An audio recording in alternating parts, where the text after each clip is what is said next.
Are you like a spearmint kind of guy, or are you xylitol? Anything with xylitol. What's xylitol? So is that because that helps keep you from being hungry? It helps your teeth. No, it cleans your teeth. So where do you get xylitol gum? Wherever. Is it in every gum? Like No. does 5 Gum have it? Is xylitol the brand or just like No, what's xylitol's in the gum? There is actually a brand called Xylo something gum. I'm gonna look this up. But it's We need the to first sell it. ingredient ideally in the gum. If it is the first ingredient in the gum, that means it's the Xylitol. most. Yep, it's the Sorry. biggest. I'm trying to. Whoa. Oh my goodness. Does that got a kink in it or something? All right. Hey, I'm we just- don't kink shame here on the podcast. Yeah,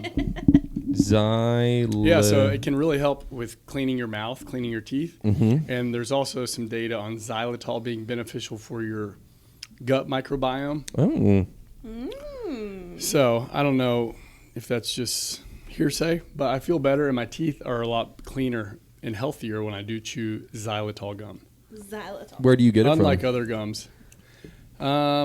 Usually Aldi, Publix.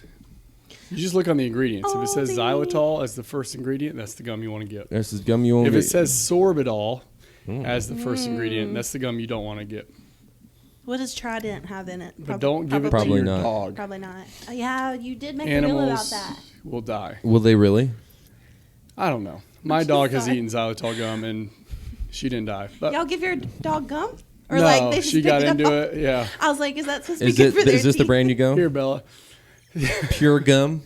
I'm Pure, just that's maybe picturing- one of it. Yeah. It's got xylitol in it. That's One of the brands. I'm just picturing, like, when you said that, like, my creative, like, part of my brain was picturing Simba, my male dog, with, like, this I was teeth. like, I With, didn't know your like, dog was the named Oh, yeah. teeth Simba. on the Big, like- reels, where it's like they take human teeth and they put it like on a dog and make a reel, and I was picturing that like as a commercial, like him chewing on that gum. Bubblegum flavor. Chocolate mint. That's disgusting.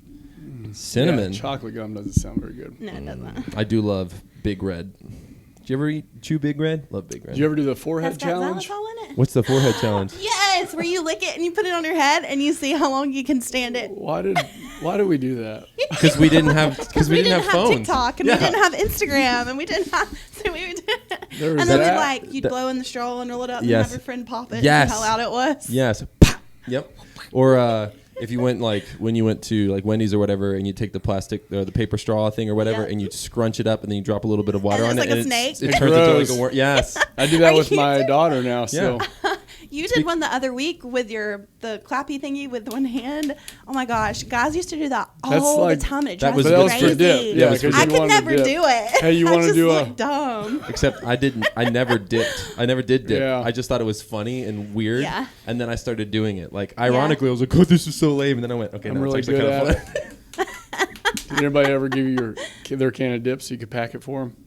No, they should have. I never should dipped. be a signed agent. It could have been a little side job for Yeah, you. yeah. That'll I'll be pack the dip for you. $5. Daily Reps is brought to you by Drift. Drift combines nature's most powerful relaxation botanicals and alcohol-free beverages that help you unwind, recover, and sleep deeply. We're building a new kind of drinking culture, one rooted in clarity, calm, and connection. Drift helps you unwind without the alcohol and without slowing down your goals.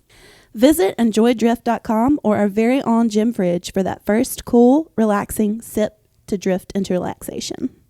All right, friends, welcome to the Daily Reps. Today we've got Coach Hudson in the house today. We're going to be diving in and talking about a little bit about Five Forks formula and nutrition, and we're going to ask some deep questions about nutrition. Here we go. And we're going to chat about that a little bit. Hudson has been coaching for like 14 years or longer. Has it been longer than that? Yeah. Around 14. Around yeah. 14 years. How long have you been doing nutrition for people? When and how did that come about? in Did and you do it out. at your old gym? A little bit here and there. I didn't really promote it a whole lot, but I had a few clients that I worked with individually. And then I wouldn't say fully dove in until I talked with Casey Hines at Rooted Nutrition and Okay. then started working with them, gosh, I think that was like 2 years ago. Mm-hmm. And really the goal there was just to get educated on how to do nutrition coaching best, especially for remote clients that I'm not interacting with day to day. Yeah. And see what systems she had in place and learn a lot. And I was able to learn a lot from her and her team because Casey is very, very talented with what she does in nutrition and lifestyle coaching. So I was very fortunate to work with her group for about a year or maybe closer to 2 years, in and out. And yeah, so that's kind of how I started with that. And then after a couple of years, we began Five Forks Formula, and that gives our team here at Five Forks the opportunity to help others.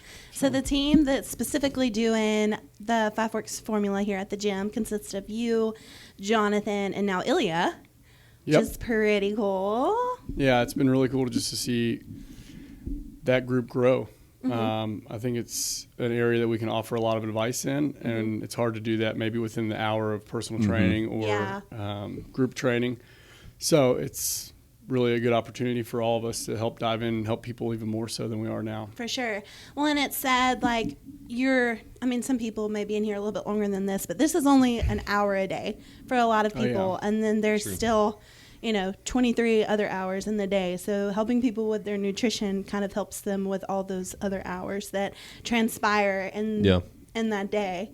So, Yeah, and I think the big picture of health overall, it comes into your sleep, your movement, and your nutrition, and then your involvement in your community. So if we can really impact more of those areas, then the greater the impact is going to be on the client. So, yeah. So what does that look like if, like, someone comes up to you and they're like, Hudson, I want to get on, like, Five Forks Formula. What's the first step in that process? What does that look like? Kind of depends, but typically we have most folks start by just getting some blood work done, and we get kind of a full hormonal panel that we can look at, get some data there, and then What's also the importance go through of that? Really to see the health, really the real health of a human being. I mean, I think once you look at people, they might look good, feel good, whatever it may be, but until you get some of those numbers, I mean, it's extra data for us to do better at what we'll be, prescribing them. It helps with supplementation that might be needed. So that would be maybe step one, is like get your blood work done, see where your numbers are at. And then we get a lot of other data. So we want your lifestyle patterns, like what your sleep looks like, what your work life looks like, what your nutrition currently looks like.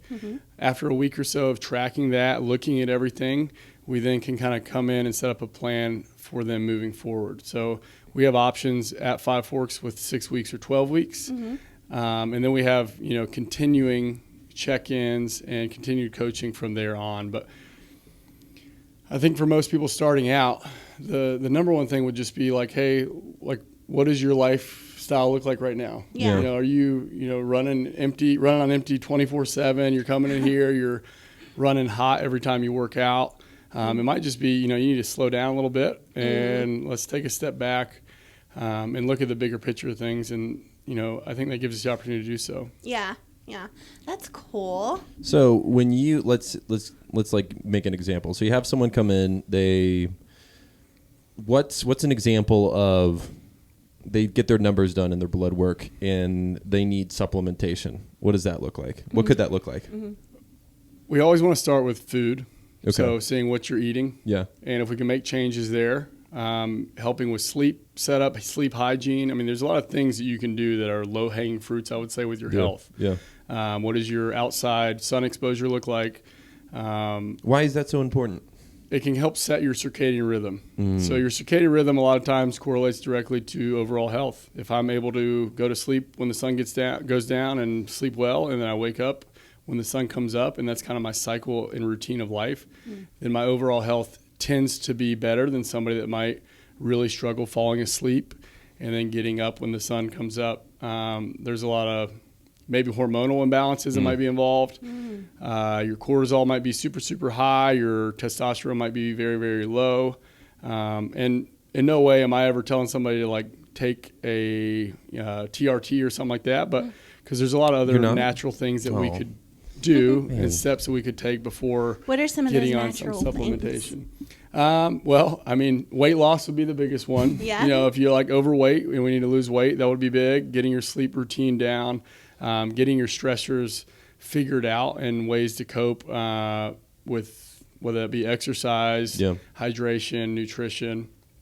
So there's a lot of different levers that I've mentioned in the past. You made me thirsty as you said Yeah, hydration. that's I was right. like, wait, hold on. Reminder. And yeah, we try to make sure people are doing those correctly. Yeah.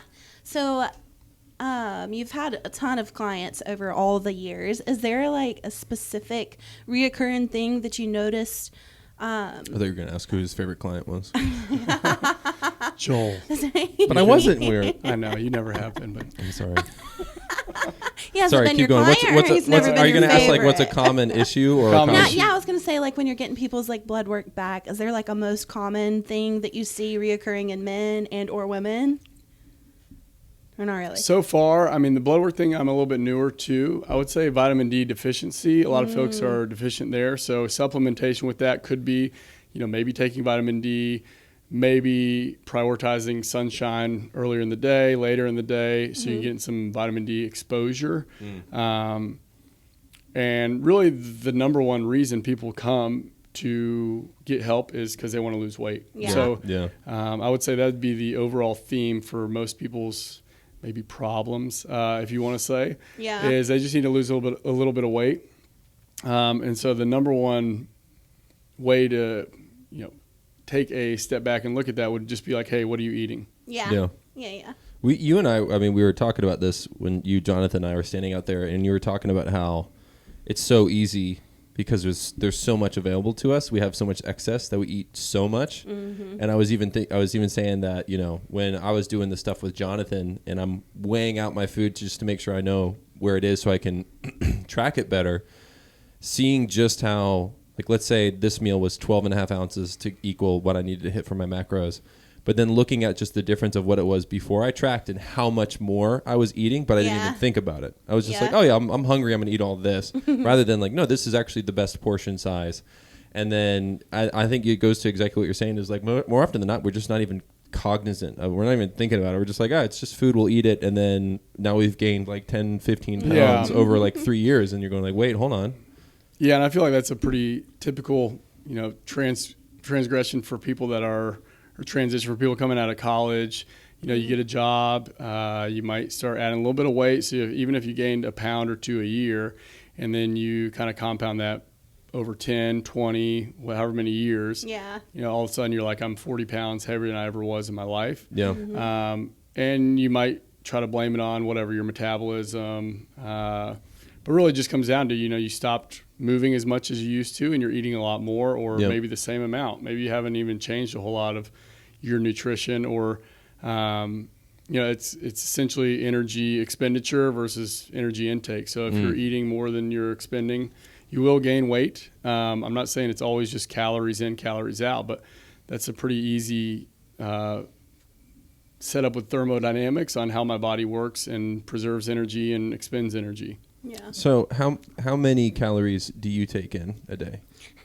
I don't track consistently, but I'd say like 3,500. Yeah, and that's plus, like are you maintaining? Or are you trying to gain? I mean, I would say maintaining. Nice. I mean, you're a stud, so it makes sense.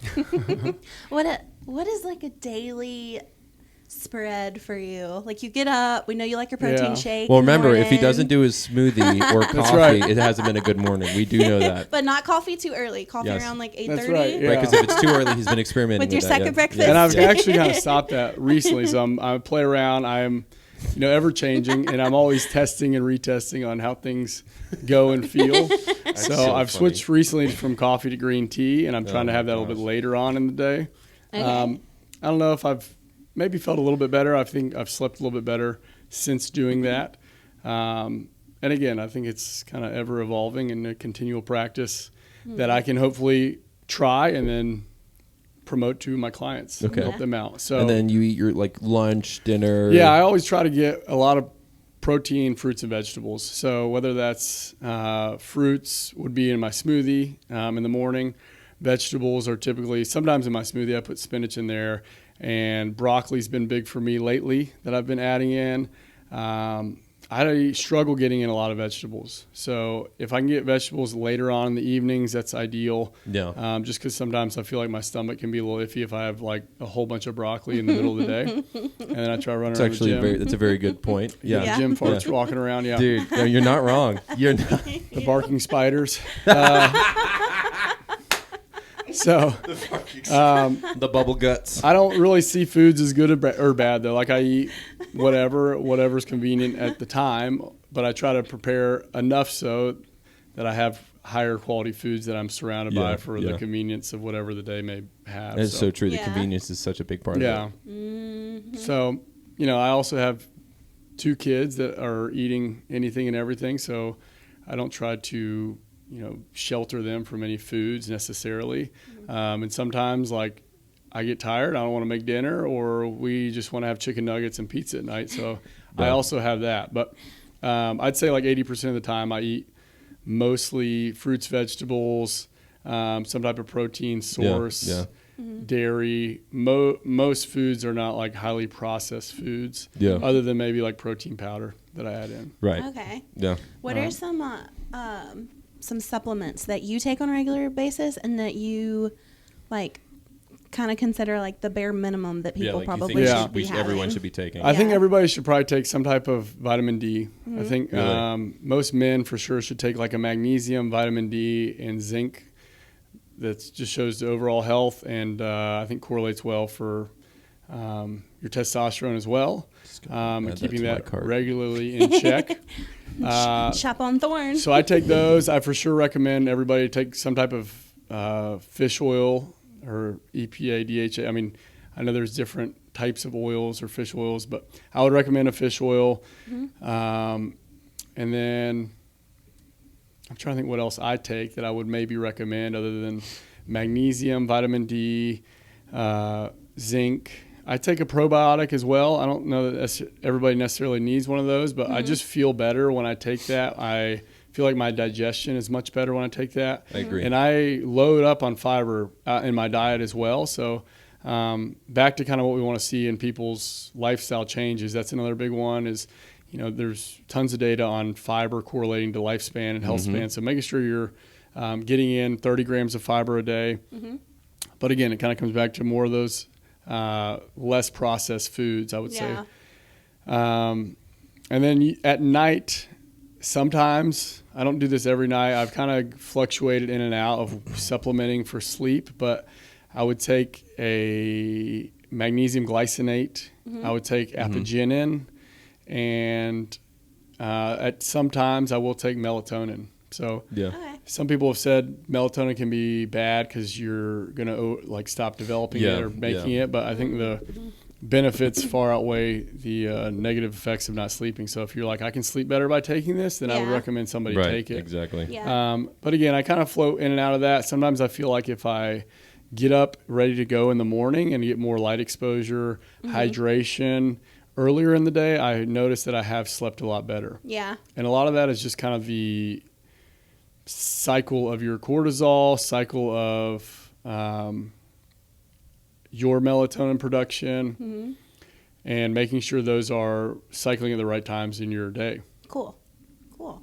So Looking at a bunch of whatever stuff. you can take to help set you up for the best night of sleep would be beneficial. I try to cut off food earlier in the night if I can, so I sleep better. I'm not like laying in bed with the bubble guts. Bubble guts, man, those are the worst. And then again, I don't say that there's Your wife's gonna hate you. if you there's have bubble bad guts. things to eat or drink. That's right. You want to have a good marriage. Chances of getting lucky that night are pretty minimal with my Just blowing up. ripping farts. Back to the barking spiders. I love it so much. And then creatine monohydrate. I take that for Everyone should. exercise. How many grams do you take? Consistently, I'd say 10 grams Man, or I'm- so. Is I that know like people 2 want to scoops? take. Yeah, I'm up to 15 20. now, and I'm loving 15? it. Yeah. I'm loving it. And what is the what makes you take 10? I think What there's a makes you take 15? possibility. There's a possibility it might help with neurological development and I'm about to down that whole thing. help with gray matter in your brain, so you're not Okay. losing a bunch of gray matter. There's a possibility. I don't want to say, what's ridiculous is when I hate when people are stepping over dollar bills to pick up a penny, which a lot of people that drink alcohol eat terribly during the day, and You're they're like, like, "Should oh be man, you need to be yeah. taking creatine. I'm like, well, let's take a step back first and maybe try to go for a walk, Yeah. get more sunshine and drink more water. That Right. would be a good step for you. Yeah. If you're not doing those things already. So if you are doing all those things, there's probably a possibility, or maybe a small possibility that could help. And that's really for all supplements. I wouldn't say that any of these are like maybe life-changing, but there is a lot of interesting data on creatine and then also the other supplements that I mentioned. I haven't taken ashwagandha yet. I'm trying to maybe implement that a little bit because I've heard some benefits. I'm taking that. Hashtag drift. There you go. Yeah, so that's a great segue. But the data on the creatine is really interesting too for women, because like Joanna used to take stuff like CBD stuff for focus and calm and anxiety, and I got her on just 5 grams of creatine a day, and she's noticed that she hasn't really needed to take the CBD stuff as much. That's cool. Because it just helps the focus. And then I think for me, I felt less sore in the gym, and also the same thing, better able to focus on the 15 because I was at 5. But Jonathan looked at me and he was like, "You're 6'5". Yeah, you probably need a little bit more. Like, you need a lot more. That's fair. And the hard thing sometimes might be with women is that they might see that scale change a little bit because you're holding on to a little bit more water.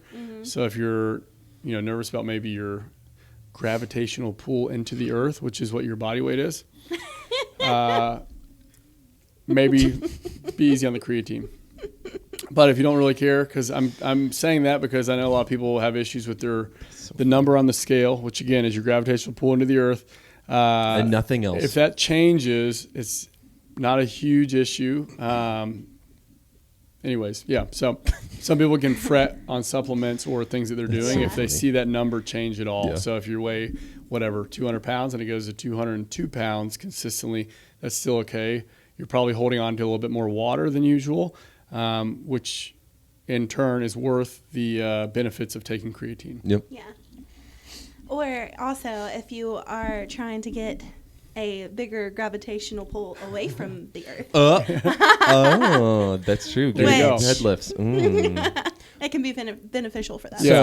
So we've talked about supplements when we've talked about food but like kind of walk through a little bit more of like protein, carbs, fats, like what's maybe an ideal range, what, because there are some people that go, you should do keto, or no, you should do this, and you should actually have all fats or no fats or all carbs, no carbs. Really the best diet and the best nutrition advice or best thing you could follow is going to be something that you can consistently do from like today to, ideally maybe the rest of your life. So it doesn't need to change drastically. Typically when you see drastic changes for folks, it leads to, another drastic change or fall off of whatever you're doing. So I like to just start folks on like what they're eating now, maybe cut back a little because everybody, like we already mentioned, typically eats more than they actually need. So most people are overweight, and it's really easy to overconsume in whatever capacity that is. So if you can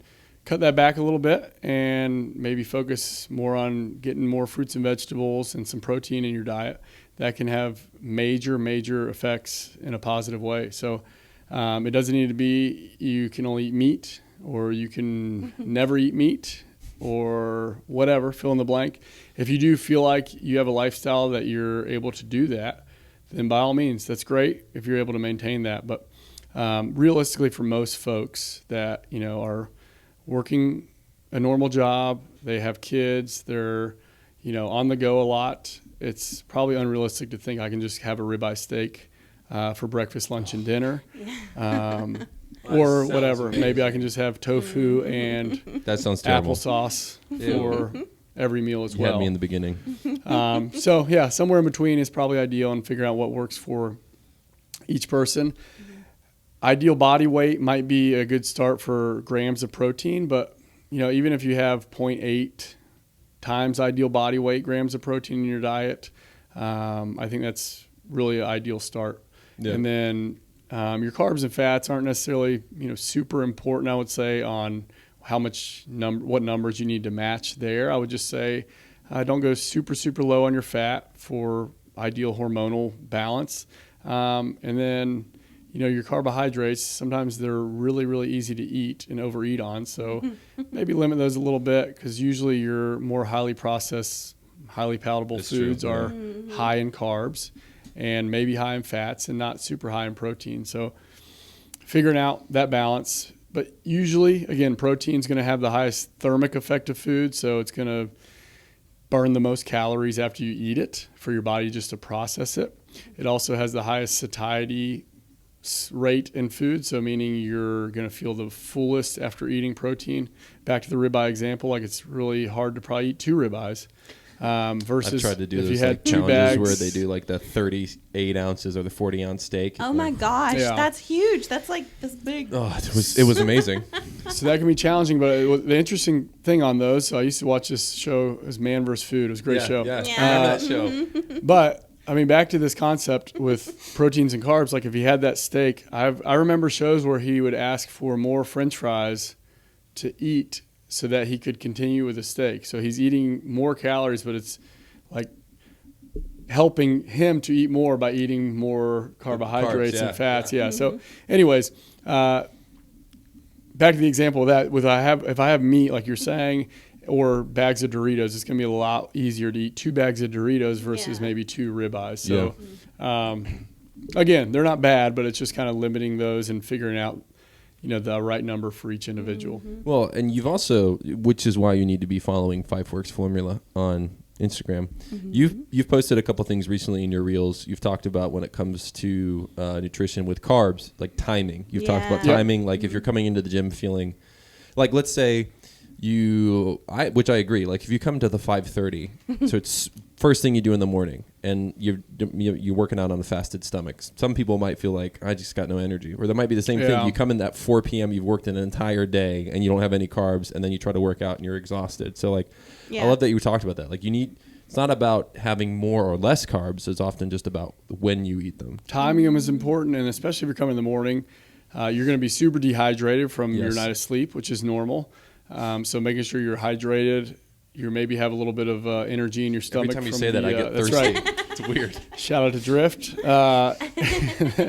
Making sure you have a little bit of energy ready to go, readily available energy, which would be your carbohydrates, which are the best for exercise. So you don't have to eat a lot of them. If you're like, I'd prefer being more low carb. Like I have clients that are like, hey, I like to eat more fat and less carbohydrates, then we can still make that work. I would just maybe cycle those carbohydrates. They're good for your brain fuel and also for your muscle fuel. So if you can, cycle them around things where you're more active, that would be ideal in that performance. And then if your performance is improved and fueled well, you'll feel better. Like if I can go to the gym and have a great workout, it's going to be better than going to the gym and not having a great workout and not feeling energized. Yep. My results are going to then be better. And in turn, it's kind of compounding effect. You'll be surprised. I mean, like today, I did it just to even more experiment, and I felt really good doing today's workout. Yeah, so what carbs did you have before? I had pasta, chicken, and what was the other thing? A protein bar. Man, that's substantial right there. But it was like an hour or so lot, before, and so it had already been digested, but it was like I was ready to go. So that's a great example. If you're in the morning, though, and you don't have time, I mean, grabbing a banana or an apple or half of a banana, half of an apple, I mean, you don't need a whole lot just to get some. Just something. Some energy source there in the morning or the afternoon. Cool. Well, Hudson, what do you feel like is probably the most rewarding thing for you personally about helping people with their nutrition? Seeing positive changes through small changes. So when you look at people that have been maybe eating a certain way their whole life or the last however many years, again, it doesn't need to be drastic. It doesn't need to be something that you're like, changing everything in your life for, but maybe you drink less alcohol, or maybe you're able to eat more protein or more fruits and veggies. And then you'll see that transition or that translate into great benefits physically for that person, emotionally a lot of times, mentally. People are just in a better mind state when they see a lot of those improvements, and it doesn't come overnight. It doesn't happen quickly. Just like if I'm in the gym and I go have a great workout, I'm all of a sudden like, man, I look way better now. It takes time, for that to happen, and consistency with that.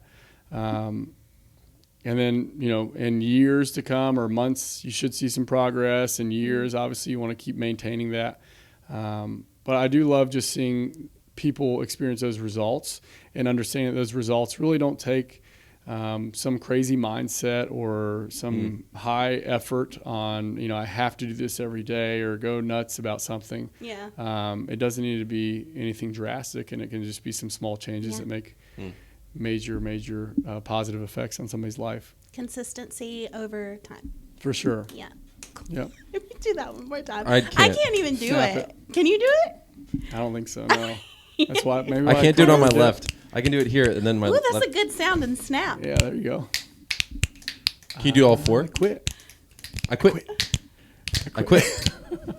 That Thing You Do, great movie. Shout out to anybody. Yeah, that's what I was going to say. Anybody knows that reference. Well, Hudson, Super good I thank movie. you so much for coming on today and sharing your knowledge about nutrition and your passion for it. And I've learned some good stuff today. So, Thank you so much for having me. Yeah, I would say follow Five Forks Formula on Instagram, Facebook. You can follow myself, the Five Forks Athletics Gym. That we try to just push out good information for everybody. It's very good. And it's not, we don't take things too seriously and have a good time with it. So That's true. All right, y'all. See you later. Bye, guys.